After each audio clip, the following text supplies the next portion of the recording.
तब अमावस्या तांत्रिकों का एक विशेष पर्व होता है, महापर्व होता है। उस समय में अपने अंदर की शक्तियों को जिस तरह से ज्वार भट्टा आता है, उसी तरह के तांत्रिकों के अंदर में उस अमावस्या की रात्रि में तूफान उत्पन्न होता है। महाचंडी मुक्त केशी बलिप्रिये कुलाचार प्रसन्नस्ये नमस्ते शंकर प्रिये घोर नमस्ते। अमावस्या की रात अर्थात घनघोर अंधेरा, उसके डर से हम रातों में घरों से अकेले निकलने से भी डरते हैं, पर तांत्रिक इस रात का इंतजार बेसब्री से करते हैं। आखिर क्यों? चलिए जानते हैं श्री हंसानंद तीर्थनाथ जी के पास। जय मां काली सर जी। जय गुरु, जय मां, जय मां तारा। सर, तांत्रिक क्रिया करने के लिए अमावस्या की रात को ही विशेष महत्व क्यों दिया जाता है? कुलाचार के अनुसार तंत्र साधना में कुछ विशेष मुहूर्तों को अपनाया गया है, जिसे कुलाचार पर्व के नाम से जानते हैं। जैसे अष्टमी, चतुर्दशी, अमावस्या, संक्रांति, पूर्णिमा आदि। और इन सभी में से जैसे अष्टमी अगर मंगल या शनि को पड़े, चतुर्दशी, अमावस्या ये मंगल या शनि को पड़े, तब तो सोने पे सुहागा हो जाता है। लेकिन अमावस्या को विशेष महत्व दिया हुआ इन सभी तिथियों में। अमावस्या के दिन सर्वार्थ साधन होता है। अमावस्या की दिशा में, अमावस्या की रात में सर्वार्थ साधन होता है। वह एक ऐसा योग बनता है, एक महायोग बनता है अमावस्या की रात्रि में, जो कॉस्मिक एनर्जी, जो प्रकृति की शक्ति है, वो कण कण में व्याप्त होकर जागृत रहती है उस अमावस्या के रात में। शक्तियां जागृत रहती है, प्रकृति की शक्ति। और अमावस्या, इसमें जहां चंद्र और सूर्य एक साथ बैठ जाए तो वो अमावस्या। हमारे नाड़ी चक्र में विशेष रूप से 3 नाड़ी है, पिंगला, ईड़ा और बीच में सुषुम्ना। कुंडलिनी शक्ति मध्य नाड़ी से ही ऊपर की ओर उठती है। हमारे दाहिने तरफ पिंगला नाड़ी, जो सूर्य के प्रतीक है, इसको सूर्य नाड़ी भी कहते हैं। हमारे बाएं तरफ चंद्र नाड़ी, चंद्रमा के प्रतीक, शीतलता के प्रतीक। ये दोनों नाड़ियां जब एक दूसरे के साथ बैठ जाती है और उस समय चालू रहती है सिर्फ एक नाड़ी, क्योंकि हम कोई भी जीव जब सांस लेता है तो हमेशा लगभग बहुत ऐसा होता है कि एक नाक का छिद्र से ही सांस चलता है। उसका एक अध्ययन है, किस टाइम में कौन सांस चलती है, उसका एक अध्ययन है। तो चंद्र नाड़ी और सूर्य नाड़ी चलता है। अमावस्या की रात्रि में ये दोनों नाड़ियां लय प्राप्त करती और सुषुम्ना जागृत होती है, जो सीधा पथ है कुंडलिनी शक्ति का, जो ऊर्ध्वगामी होता है। कुंडलिनी शक्ति को जागृत करने के लिए, ऊर्ध्वगामी करने के लिए उस अमावस्या का मुहूर्त में वो योग प्रकृति का सहयोगी बनती है। हमारे अंदर भी नेचर है और बाहर में भी नेचर है। तो अंदर की प्रकृति बाहर की प्रकृति से और बाहर की प्रकृति अंदर की प्रकृति से बातें करने लगती है, एक दूसरे को समझने लगती है। उस सिचुएशन पे व्यक्ति का मन स्थिरता को प्राप्त करता है। चंद्र ज्योतिषों के अनुसार चंद्र मन का देवता है और जल प्रत्यधिदेवता है। जल को अगर छोड़ दिया जाए तो जल हमेशा नीचे की तरफ ही जाएगा, लेकिन उसी जल को जब तपाया जाए तब वो भाप बन करके ऊपर की ओर उठने लगे।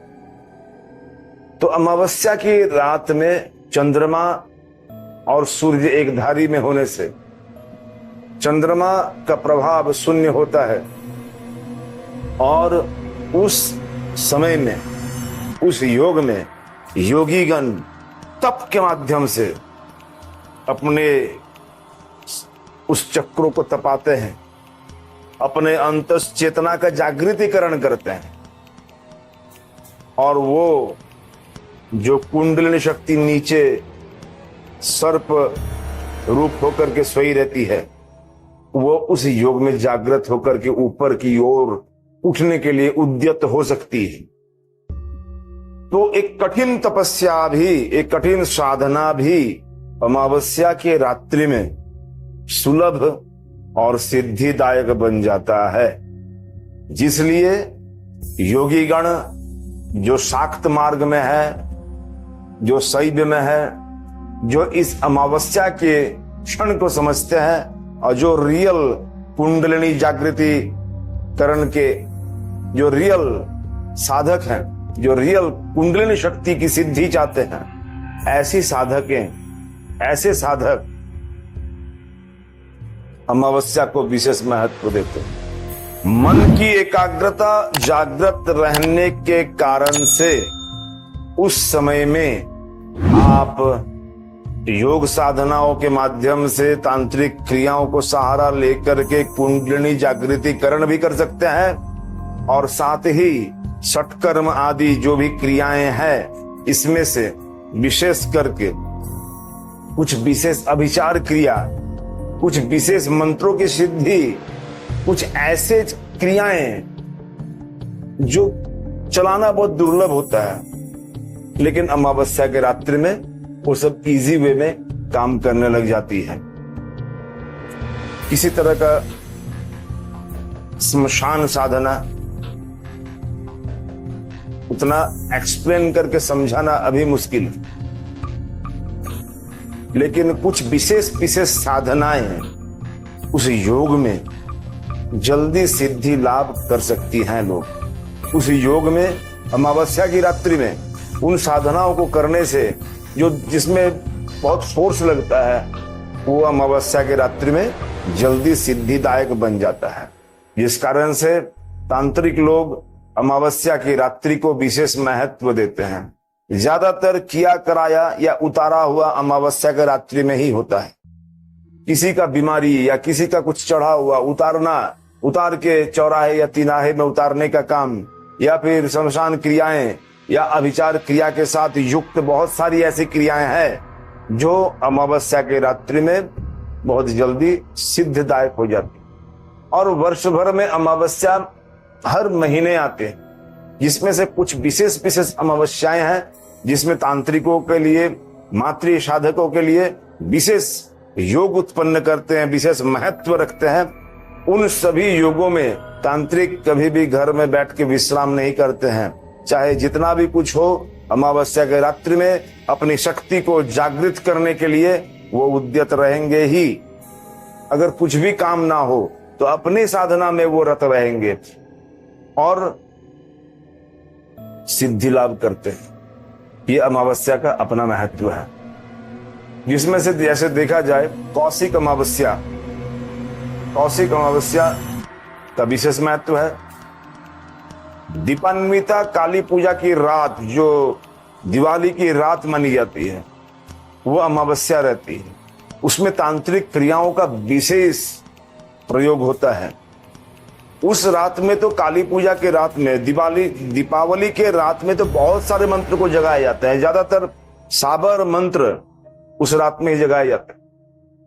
दीपावली की रात में जितने भी साबर मंत्र है लगभग उस रात में ही जगते हैं। ये अमावस्या का विशेष गुण है। इसके साथ बहुत सारे अमावस्याएं आती है। साल भर में 12 अमावस्याएं आती है। अलग अलग अमावस्याओं में कुछ विशेष विशेष साधनाएं की जाती। मतलब अमावस्या तांत्रिकों का एक विशेष पर्व होता है, महापर्व होता है। उस समय में अपने अंदर की शक्तियों को जिस तरह से ज्वार भट्टा आता है, उसी तरह के तांत्रिकों के अंदर में उस अमावस्या की रात्रि में तूफान उत्पन्न होता है और वो अमावस्या में घर के अंदर बंद होकर के, कैद होकर के नहीं रह सकते हैं। वो जरूर अपने शक्तियों को और पावरफुल करने के लिए अमावस्या में साधनरत रहेंगे, साधना में लगे रहते हैं। और वो अमावस्या का जो समय है वो रात में ही को लगभग 10 बजे के बाद से रात्रि का 1:40 या 2 बजे तक का जो टाइम पीरियड होता है, ये सिद्धिदायक रहता है अमावस्या की रात्रि में, बशर्ते कि उस समय तक अमावस्या तिथि हो। और तांत्रिक साधना में, शक्ति साधना में, मातृ साधना में, काली तारा आदि, छिन्नमस्ता आदि क्रियाओं में जो अमावस्या रात्रि व्यापिनी रहेगी, जो मध्य रात्रि के पार तक रहेगी, उसी समय को अमावस्या को लिया जाता है। ना कि दूसरे दिन सूर्योदय को अमावस्या तो पूरा दिन अमावस्या मान लिए, वो नहीं। वो तिथि विशेष है, उस तिथि को पकड़ के ही साधना होता है। तिथि अगर छूट गया तो तांत्रिक साधना बेकार हो जाएगा। इसलिए वो अमावस्या तिथि मध्य रात्रि के बाद तक भी रहना चाहिए, जब तक वो तंत्र साधना का क्रिया कंप्लीट होने का समय जब तक है, तो उस रात्रि को ही पकड़ा जाता है। दिन में तांत्रिक साधनाएं, अमावस्या की साधनाएं नहीं होती है। ये गुप्त विद्याएं हैं, गुप्त साधनाएं हैं। इसे साधारण लोगों के दृष्टि से दूर ही रखना ठीक है, क्योंकि अगला व्यक्ति उसको समझ नहीं पाएगा और हमेशा ही उनके अंदर में डाउट्स बना हुआ रहेगा। इवन नीचे स्तर का भी जो साधक लोग साधना कर रहे हैं, जब तक उसको सिद्धि प्राप्ति नहीं होती तब तक उसके पहले तक में भी कहीं ना कहीं उसको डाउट बना हुआ रहता है। तो जब तक डाउट से मतलब आप सिद्धि लाभ नहीं कर पाए हैं, तो जब एक भी सिद्धि आपको लाभ हो जाए तो आपका डाउट्स मिट जाएगा, आपकी डाउट्स मिट जाएंगी, आपका संशय खत्म हो जाएगा और आप और आगे बढ़ जाइएगा, आपका कंसंट्रेशन और बढ़ जाएगा, विश्वास और बढ़ जाएगा। तो ये अमावस्या का तांत्रिकों के लिए विशेष महत्व रखता है। धन्यवाद सर आपका। धन्यवाद। दोस्तों, अगर वीडियो पसंद आई है तो वीडियो को लाइक शेयर करें, अपने सवालों को कमेंट के माध्यम से हम तक जरूर भेजें और जो चैनल में नए हैं वो चैनल को सब्सक्राइब जरूर करें। आगे भी जुड़े रहें हमारे नए नए वीडियो के साथ। धन्यवाद।